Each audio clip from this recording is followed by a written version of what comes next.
Hello guys, myself Arvind. और आज हम लोग देखेंगे फिजिक्स का बहुत ही इंपॉर्टेंट टॉपिक, जहाँ से हर एग्जाम में एक या दो क्वेश्चन पूछ ही लिया जाता है। ठीक है फ्रेंड, तो देखिए जैसा कि मैंने बोर्ड में लिखा है, image formation by concave mirror, अवतल दर्पण।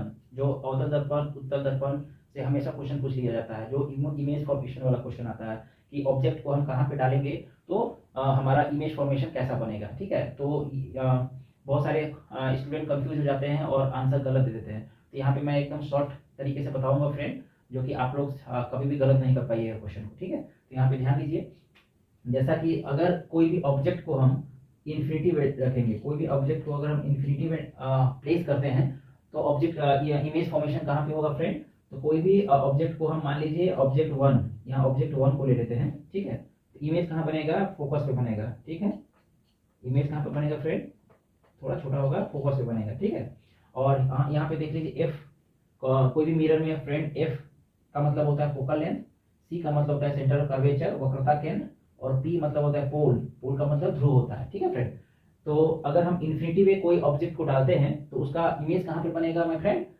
इमेज बनेगा वहाँ कहाँ पे, फोकस पे बनेगा। ठीक है, फोकस पॉइंट पे बनेगा उसका इमेज। तो यहाँ पे हम डाल देते हैं वन डैश। ठीक है, उसी तरह से अगर हम कोई ऑब्जेक्ट सेंटर ऑफ कर्वेचर और इन्फिनिटी के बीच में डालते हैं, ठीक है, प्लेस करते हैं, तब हमारा इमेज कहाँ पे बनेगा फ्रेंड, तो इमेज बनेगा जस्ट फोकस और सेंटर ऑफ कर्वेचर के बीच में, बिटवीन सेंटर ऑफ कर्वेचर और फोकस के बीच में हमारा इमेज बनेगा। ठीक है, तो इसको हम 2 डैश दे देते हैं। ठीक है, इसको हम 2 दे देते हैं और इसको 2 डैश दे देते हैं। ठीक है, उसी तरह से अगर हम कोई भी ऑब्जेक्ट को सेंटर ऑफ कर्वेचर के ऊपर डालते हैं, ठीक है, सेंटर ऑफ कर्वेचर के पॉइंट पे अगर हम प्लेस करते हैं कोई भी ऑब्जेक्ट को, तो कहाँ पे बनेगा हमारा इमेज, तो image formation same centre of curvature पे ही बनेगा फ्रेंड। ठीक है, उसी तरह से अगर कोई ऑब्जेक्ट को हम सेंटर ऑफ कर्वेचर और फोकस के बीच में प्लेस करते हैं तो हमारा कहाँ पे बनेगा, तो यहाँ पे बनेगा हमारा इमेज फॉर्मेशन होगा। ठीक है माय फ्रेंड, ये बनेगा आपका सेंटर ऑफ कर्वेचर और इन्फिनिटी के बीच में बनेगा। ठीक है, उसी तरह से फिर तो हमारा यहाँ पे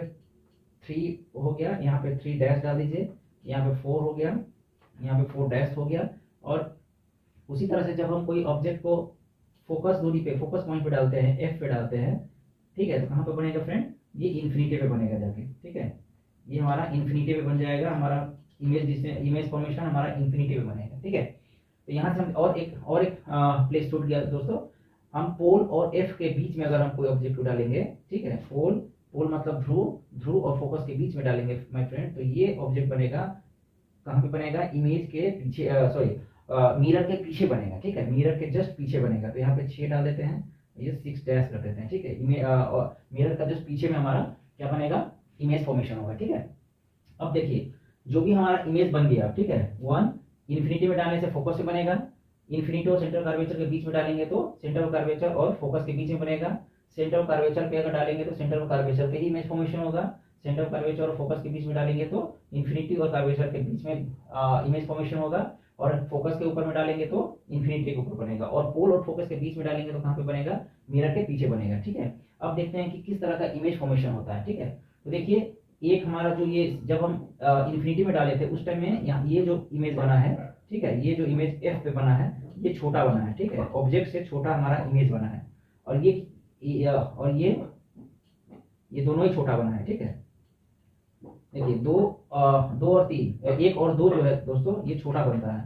ठीक है, ऑब्जेक्ट से छोटा होता है हमारा इमेज, और ये 3 नंबर का जो इमेज है ये बराबर बनता है। ठीक है, ये ऑब्जेक्ट के बराबर बनता है, और ये दोनों जो है ये ऑब्जेक्ट से बड़ा बनता है। ठीक है, हमेशा ध्यान दीजिएगा फ्रेंड। ठीक है, ये जो 2 इमेज बनेगा छोटा, एक बराबर बनेगा जो सी पर होता है, और ये दोनों बड़ा बनेगा। ठीक है, और ये जो पीछे जो बना है मिरर का पीछे, ये हमेशा बड़ा होता है। ठीक है, और एक और भी कुछ ध्यान दीजिएगा फ्रेंड, ये हमेशा ये हमारा है अवतल दर्पण। अवतल दर्पण से क्या होता है, इमेज जो होता है छोटा भी बनता है, बराबर भी बनता है, बड़ा भी बनता है। ठीक है, और उल्टा इमेज बनता है माय फ्रेंड, कैसा बनता है, उल्टा इमेज बनता है, और वास्तविक बनता है, वास्तविक इमेज बनता है। ठीक है, कैसा बनता है, उल्टा और वास्तविक इमेज बनता है।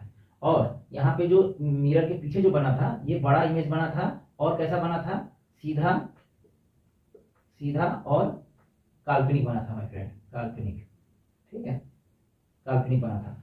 तो इसे हम क्या जानते हैं कि अवतल दर्पण से छोटा इमेज भी बनता है, बड़ा भी बनता है, बराबर भी बनता है, सीधा भी बनता है, उल्टा भी बनता है और वास्तविक भी बनता है और काल्पनिक भी बनता है। ठीक फ्रेंड, तो आप आई होप कि आप लोग को ये समझ में आ गया होगा कि किधर में हम ऑब्जेक्ट को डालेंगे तो कहाँ पे हमारा इमेज फॉर्मेशन होगा और किस तरह का इमेज फॉर्मेशन होगा, छोटा होगा कि बराबर होगा कि बड़ा होगा, या उल्टा होगा, वास्तविक होगा, या सीधा होगा, या काल्पनिक होगा। ठीक है माय फ्रेंड, तो नेक्स्ट वीडियो में हम लेंस इमेज फॉर्मेशन लेके आएंगे, क्योंकि अवतल दर्पण, इसके बाद होगा उत्तल लेंस। उत्तल लेंस का भी ज्यादातर क्वेश्चन पूछे जाते हैं। ठीक है फ्रेंड, और ये उत्तल दर्पण, अवतल दर्पण का मैंने बताया, उत्तल दर्पण में हमेशा जो इमेज बनता है वो मैं इसके बाद मैं बताता हूँ। तो देखेंगे हम लोग उत्तल दर्पण में बनी हुई इमेज फॉर्मेशन।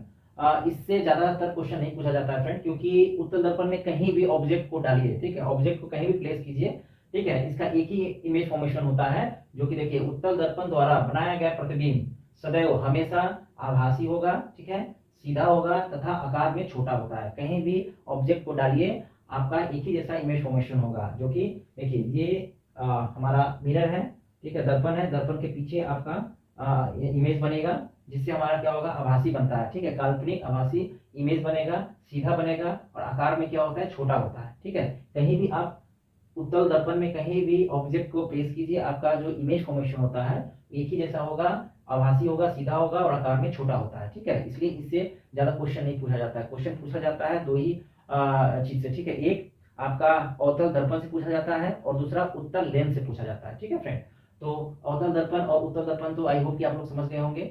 नेक्स्ट वीडियो में मैं अवतल लेंस में कहाँ कहाँ पे इमेज को फॉर्मेशन ऑब्जेक्ट को डालेंगे तो इमेज फॉर्मेशन होगा, मैं और अच्छे तरह से बताऊंगा। ठीक है, तो I request to all my dear friends, please subscribe and like my channel, जिससे मेरा नेक्स्ट वीडियो जल्द से जल्द आपको मिल सके। सो प्लीज मिलते हैं नेक्स्ट वीडियो में।